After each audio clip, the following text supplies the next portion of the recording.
Class 10th में हो ना, सच सच बताना, आज ही तुम्हारा बोर्ड एग्जाम है और तुम्हारे हाथ में बोर्ड्स का पेपर आ चुका है। अब एग्जाम हॉल में बैठे हुए तुम उस पेपर को सॉल्व कर पाओगे क्या? बताना जरा कमेंट सेक्शन में। अगर नहीं कर पा रहे हो ना, तो मतलब तुम फेल होने वाले हो। सिचुएशन डू और डाई की आ चुकी है। तो टेंशन मत लो, तुम्हारी उसी प्रॉब्लम को दूर करने के लिए ये वीडियो बनाया गया है। और जो भी प्लान मैं तुम्हें इस वीडियो में बताऊंगा, अगर उसे अच्छे से एग्जीक्यूट कर लेते हो ना, तो तुम खुद बोर्ड एग्जाम के बाद आओगे और इस वीडियो के नीचे कमेंट में लिख के जाओगे कि ये मेरी लाइफ का क्लास 10th के अंदर सबसे बेस्ट वीडियो था।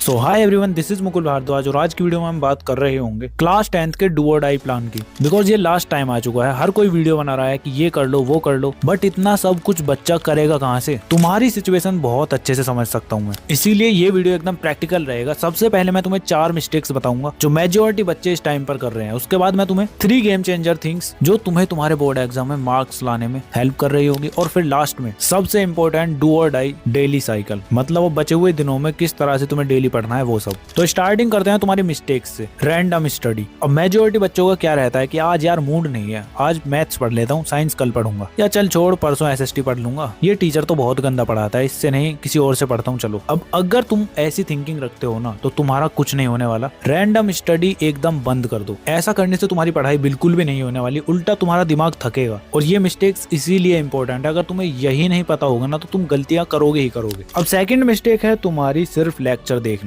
चलो यूट्यूब पर 1 शॉट वीडियो देख लेता हूँ, उससे काम हो जाएगा बस। अगर तुम भी ऐसा सोचते हो ना लेक्चर देखने के बाद हाँ तुमने पढ़ लिया है, तो सबसे बड़ी गलतफहमी में हो तुम। अगर तुम खुद से ही क्वेश्चन सॉल्व नहीं कर रहे, शॉर्ट नोट्स वगैरह नहीं बना रहे, तो फिर कुछ नहीं होगा तुम्हारा। तो उसके लिए करना क्या है भी आगे बताऊंगा। अब थर्ड मिस्टेक है तुम्हारी change book again and again. अगर तुम भी ऐसा कर रहे हो तो अभी से स्टॉप कर दो। बिकॉज लास्ट टाइम पर तुम्हें स्टैंडर्ड बुक्स नहीं लगानी है, या कभी तुमने कोई गाइड पढ़ ली, या कहीं से पीडीएफ उठा लिया, टॉपर्स के नोट्स देख लिए, ये सभी चीजें टाइम पास है बस। अभी सिंपली तुम्हें 3 चीजें करनी है, NCERT, previous year questions and sample question papers. तो उसके लिए तुम ले रहे होगे पीडब्ल्यू का ये real field sample papers solutions. ये तुम्हारा new pattern as per CBSE sample question paper है। इसके अंदर तुम्हारे chapter wise weightage and trend analysis, जो कि सीबीएसई के पास्ट 5 इयर्स के पेपर्स का है, वो तुम्हें मिल रहा होगा। साथ में CBSE board exam 2026 2 exam decoded, उसके साथ साथ तुम्हें ओएमआर सीट मिल रही होगी। कैसे उसको फिल करना है सब कुछ इसके अंदर तुम्हें इंस्ट्रक्शंस मिल रहे होंगे। फिर तुम्हारा एग्जाम रेडी आंसरिंग टेम्पलेट्स भी तुम्हें इसके अंदर मिलेंगे, जो कि तुम्हारे बोर्ड एग्जाम में फुल मार्क्स स्कोर करने में हेल्प करा रहे होंगे। और फिर उसके बाद आएंगे तुम्हारे सैंपल क्वेश्चन पेपर सेट, और उन सेट्स को सॉल्व करने के लिए, उनका आंसर लिखने के लिए तुम्हें ये इस टाइप की बुकलेट मिलेंगी जो तुम्हारी बोर्ड एग्जाम में आती है, सेम टू सेम वही। मतलब जब तुम प्रैक्टिस करोगे तो सेम टू सेम तुम्हें ऐसा फील आएगा जैसे तुम बोर्ड एग्जाम दे रहे हो। जब भी तो इसका नाम रियल फील रखा गया है। तो देख लो कितना कुछ इनके अंदर मिल रहा है तुम्हें। करना कुछ नहीं है, लिंक मैं तुम्हें डिस्क्रिप्शन में या फिर पिन कमेंट में दे दूंगा, वहां से जाके बाय कर लेना। नहीं तो डायरेक्ट पीडब्ल्यू स्टोर से बाय कर दो, तो मेरा ये कूपन कोड LRN150 यूज कर लेना, तुम्हें कुछ % का डिस्काउंट मिल जाएगा। ठीक है, इसके बाद आती है तुम्हारी मिस्टेक नंबर 4, सेल्फ डाउट। अब तुम में से बहुत सारे बच्चे बोलते होंगे कि यार मैं तो वीक हूँ, मैंने तो लेट स्टार्ट किया है, मुझे तो कुछ आता ही नहीं है। अगर तुम अपने आप को ये बातें बोलते हो तो फिर तो पक्का तुमसे कुछ नहीं होने वाला। इसकी जगह पर तुम अपने आप को पॉजिटिव अफर्मेशन दोगे, अपने आप को बोलोगे कि हाँ ठीक है मैं कर लूंगा, चाहे कैसी भी सिचुएशन हो। ठीक है, तो ये 4 मिस्टेक्स तुम्हें बिल्कुल भी रिपीट नहीं करनी है। अब तुम अपने साथ के बहुत सारे बच्चों से आगे निकल चुके हो, because you know already mistakes, जो कि मेजोरिटी बच्चे करते ही करते हैं लास्ट टाइम पर। अब तुम्हारी गेम चेंजर 3 थिंग्स आती हैं, जो कि इस वीडियो की बैकबोन होने वाली है। बोर्ड एग्जाम का गेम यहीं से पलटेगा। तो क्या वो 3 थिंग्स हैं, चलो बताता हूँ। तो फर्स्ट गेम चेंजर है तुम्हारा PYQs, मतलब प्रीवियस ईयर क्वेश्चंस। PYQ का मतलब सिर्फ क्वेश्चन सॉल्व करना नहीं होता। PYQ का मतलब होता है बोर्ड एग्जाम का दिमाग समझना। तुम्हें यहाँ से पता चलेगा किस टाइप के तुम्हें आंसर्स लिखने हैं और कितना आंसर लिखना चाहिए। और प्रीवियस ईयर क्वेश्चन से ही तुम्हारे बहुत सारे क्वेश्चन रिपीट हो जाते हैं, बस न्यूमेरिकल वैल्यू चेंज हो जाती है या क्वेश्चन को अलग तरीके से पूछ लिया जाता है। तो समझ लो अगर तुमने अभी से PYQs लगा लिए ना, तो तुम जब अपने बोर्ड्स का पेपर उठाओगे ना, तो तुम्हें कुछ क्वेश्चंस दिखेंगे जो रिपीटेड होंगे। तो मेरी जान, प्रीवियस ईयर क्वेश्चंस बहुत ही ज्यादा जरूरी हैं लास्ट टाइम पर। कैसे सॉल्व करने हैं अभी आगे बताऊंगा। उससे पहले जान लो अपनी सेकंड गेम चेंजर थिंग, जो कि है एनसीईआरटी बुक। अब एनसीईआरटी बुक का तुम्हें रटा नहीं मारना है, तुम डायरेक्ट पढ़ने के लिए बैठते हो, ऐसा तुम्हें बिल्कुल भी नहीं करना है। करना क्या है अभी आगे बताऊंगा, बिकॉज वो बहुत तगड़ी टेक्निक है, वो तुम्हारी डू और डाई प्लान के अंदर होने वाली है। तो अभी याद रखो कि एनसीईआरटी तुम्हारे पास होनी चाहिए। उसका कैसे यूज करना है भी आगे बताऊंगा। और थर्ड तुम्हारी गेम चेंजर थिंग है राइटिंग प्रैक्टिस। अब राइटिंग प्रैक्टिस इसलिए जरूरी है क्योंकि जब तुम रोज लिखते हो ना तो उसमें तुम्हारी मसल मेमोरी बन जाती है हाथ की। तुम इतनी जल्दी थकोगे नहीं, तुम्हारी स्पीड बढ़ जाएगी और थोड़ा डर कम होगा तुम्हारा। अब तुम्हें भी पता है बोर्ड एग्जाम तुम्हारा बोलने वाला तो है नहीं, लिखने वाला ही आएगा ना, तो कॉन्फिडेंस तुम्हारा बोलने से नहीं लिखने से ही आएगा। ठीक है, ये 3 गेम चेंजर थिंग्स थी। अब आता है इस वीडियो का सबसे ज्यादा इंपॉर्टेंट पार्ट, डू और डाई डेली साइकिल। अब तुम्हारे पास 30 डेज हैं, 20 डेज हैं या 10 डेज हैं, तुम्हें डेली इस डू और डाई साइकिल को फॉलो करना है। करना कुछ नहीं है, 3 स्लॉट बनाने हैं। स्लॉट 1 होगा तुम्हारा 3 आवर्स का, स्लॉट 2 भी 3 आवर्स का होगा एंड स्लॉट 3 तुम्हारा 1 आवर का होगा। अब ये स्लॉट क्यों मैंने अलग अलग किए हैं, क्या इनका यूज है, चलो अच्छे से एक्सप्लेन करता हूँ। तो सबसे पहले बात कर लेते हैं स्लॉट 1 की, जो कि तुम्हारा 3 आवर्स का होगा। इसके अंदर तुम सिंपली अपने तीनों सब्जेक्ट के,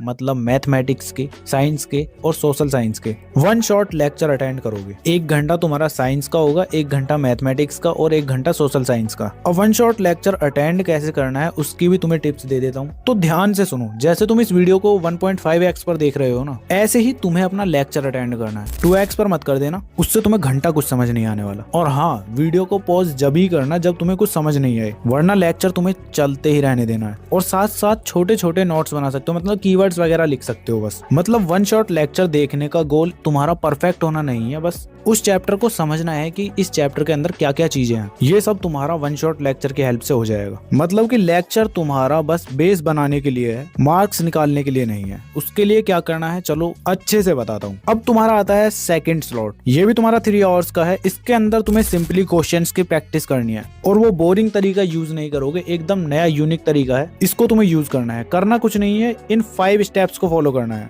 फर्स्ट स्टेप है तुम्हारा, तुम्हें PYQs उठाने हैं। देन सेकंड स्टेप में तुम्हें उन क्वेश्चंस को देखना है, मतलब एक PYQ को पढ़ना है। देन उसके बाद सीधे स्टेप 3 में अपनी NCERT को खोलोगे और उसके अंदर तुम्हें आंसर को फाइंड आउट करना है। यही तुम्हारा स्टेप 4 है। और जैसे ही तुम्हें आंसर मिल जाता है उसके बाद स्टेप 5 में तुम उसको नोटबुक के अंदर लिख दोगे अपनी, चाहे देख के ही लिखो, उससे कोई प्रॉब्लम नहीं है। जल्दी जल्दी लिखना है, बस ऐसा लिखना कि राइटिंग तुम्हें समझ आ जाए। यहाँ पे तुम्हारी मतलब एग्जाम के लिए ट्रेनिंग चलेगी, टेस्ट नहीं हो रहा है। ये टेस्ट देना है तो सिंपली सैंपल क्वेश्चन पेपर्स लगाओ। अब जब तुम ऐसा करने के लिए बैठोगे ना, हर क्वेश्चन का आंसर फाइंड करोगे, तो तुम्हारा आंसर गलत भी हो सकता है या फिर तुम्हें आंसर को फाइंड करने में टाइम भी लग सकता है। तो तुम्हें पैनिक नहीं होना है, ये चीजें नॉर्मल है। अब तुमने क्या किया, स्लॉट 1 में तुमने 1 शॉट लेक्चर अटेंड किए, उसके बाद स्लॉट 2 में तुमने क्वेश्चंस की प्रैक्टिस कर ली इन 5 स्टेप्स की हेल्प से। अब आता है तुम्हारा स्लॉट 3, जो कि तुम्हारा 1 आवर का है। इसके अंदर सिंपली तुम्हें रिवीजन करना है। रिवीजन का मतलब रट्टा लगाना नहीं, रिवीजन का मतलब है आज जो तुमने लिखा है ना उसको दोबारा से रिवाइज करना है, मतलब देखना है।